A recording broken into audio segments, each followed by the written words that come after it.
climbed a mountain. I'd never been on an expedition. I didn't even know where to start.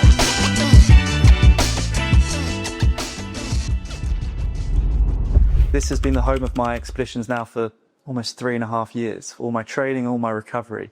And really, when I first joined here as one of their first ambassadors, we realized quite early on that my goal with my training was never to be the fastest or the fittest. Often when I'm running or swimming, I'm the only person. I'm first place, last place, everything in between. Instead, my goal is to be as injury resistant as possible. So to be able to adapt to different oceans, different environments, jungles, deserts, whatever it may be. And that's my ultimate goal, because when we're supporting these wonderful charities, a few years ago I was carrying a letter for 10 Downing Street to raise the awareness of dementia diagnostics. All that stuff, it doesn't matter if you don't complete the challenge and cross that finish line. So that's been my goal the last few years, to be as injury resistant as possible. So using things like at the Body Lab, like the flotation tank, the hyperoxygen chamber, cryotherapy, red light therapy, it's been pivotal to ensuring my body can adapt and resist to all these different conditions and challenges. My story goes back to when I was 18 yeyears old.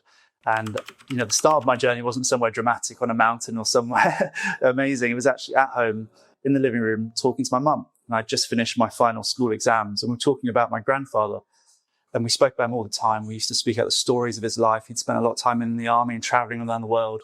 But at that point, he was towards the end of his battle with dementia. And my mum, for the first time, started to share some of the stories of the dreams he was never able to fulfill. And one of those was he wanted to go out to Kilimanjaro in Tanzania to climb the tallest freestanding mountain in the world after his retirement from the army. But because he was diagnosed in his 50s, he never had the chance. And I'm not sure what happened in that living room that day, but something took over it, like this responsibility, this urge, this real, quite emotion. And I knew I had to go out there and do something about it to try and honor him and carry that flag to the top for him. The only issue as well, never climbed a mountain. I'd never been on an expedition, and I didn't even know where to start. And so began this 9-month journey to figure out how. I started training, buying expedition shoes. I signed up to an expedition company, and 9 months later I set off. And long story short, after a lot of struggle, I was lucky to summit, and I held my granddad's name on the top of that mountain. And although I went out there for him and for that amazing charity, I also returned home with something for myself, which was a passion and a purpose. I've been so lucky. I haven't had an injury now for over 3.5 years. Last injury I had was during the 17 marathons in 17 days, when I got shin splints and had like a chest infection, a fever during those final few days. But otherwise, I've been really lucky to avoid any injury or real illness at all. And I credit that down to, first of all, being lucky with my age. I also count down to all the training, the recovery I do, and being quite sensible, I think, when I'm at home and taking as less risks as I can. So when I'm out there, I can sort of afford that balance to take a few more. I think a perfect example of using one of these treatments, to adapt to what I'm doing would be the cryotherapy chamber, which down here, they've got a chamber which goes down to minus 110 degrees. And that was a big part of my preparation for both the Arctic Circle and also Antarctica. It was minus 25 degrees with wind chill during the marathon in Antarctica. So we use the cryo chamber a lot of my build up to, first of all, get my body ready to the shock of being in the cold, to being exposed, but also preparing to adapt back very quickly to the heat. Because what people don't know about Antarctica, although it's so cold outside, is when you step into your tent, because there's no ozone layer and because the sun's so strong, you're often in summer shining for 24 hours a day, is the tents get really, really warm. So you step in and outside of your tent during the day when you're preparing or whatever you may be doing, and you're going straight from hot to cold, hot to cold. So using the cryo chamber, get my body ready to adapt, it's been really, really important. And I think all of these recovery treatments for longevity more than anything and, looking after my body have been so important. I don't do these challenges because I want to die. I do them because I want to live. I've now had to lose about 15 kilos to get back from my swimming weight and my body down to my running weight. So it's really challenging, and that comes with lots of important sort of dedication and discipline with your nutrition, with your training, with sleep, and everything in between, right? You can't just tick one box and hope everything falls into place. You have to tick every single box, every single week for months and months and months, and that's summed up my last 8 months of preparation. It was the first marathon of my project to run all 7 continents. And we drove into the desert about 4:30 in the morning. The goal was to start as early as possible to try and avoid the afternoon heat, right? Which is difficult for anyone running a marathon, let alone for a redhead, and a 23-year-old naive adventurer.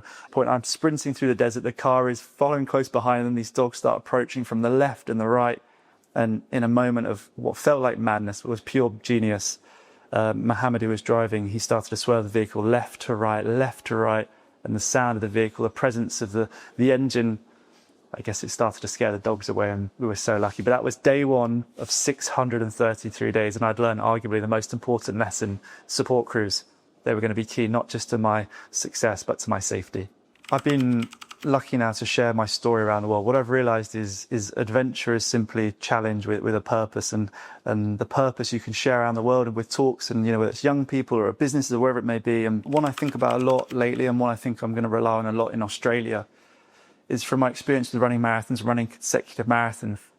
When you put it into perspective like that, it's actually quite an easy way to weigh it up. And running 8 consecutive marathons through 8 capital cities, it's going to be really, really difficult, of course.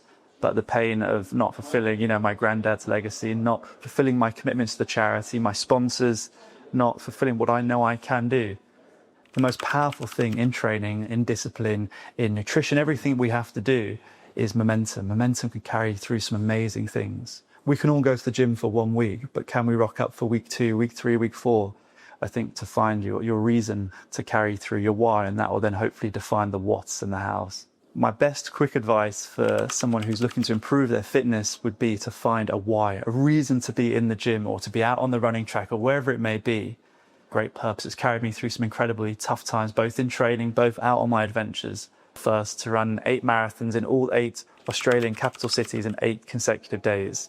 And my training has been 8 months long. So I've been training since January, 5 days a week, quite consistently. And that's been a balance of 2 days a week of strength conditioning with my coach, Jake, and then 3 days on my own of running. I'm heading to Australia to attempt to become the first person to run 8 marathons in 8 consecutive days across all 8 Australian capital cities. That's over 330 kilometers of running in just over a week. It's over 6,000 miles of travel every evening after each marathon between the capital cities.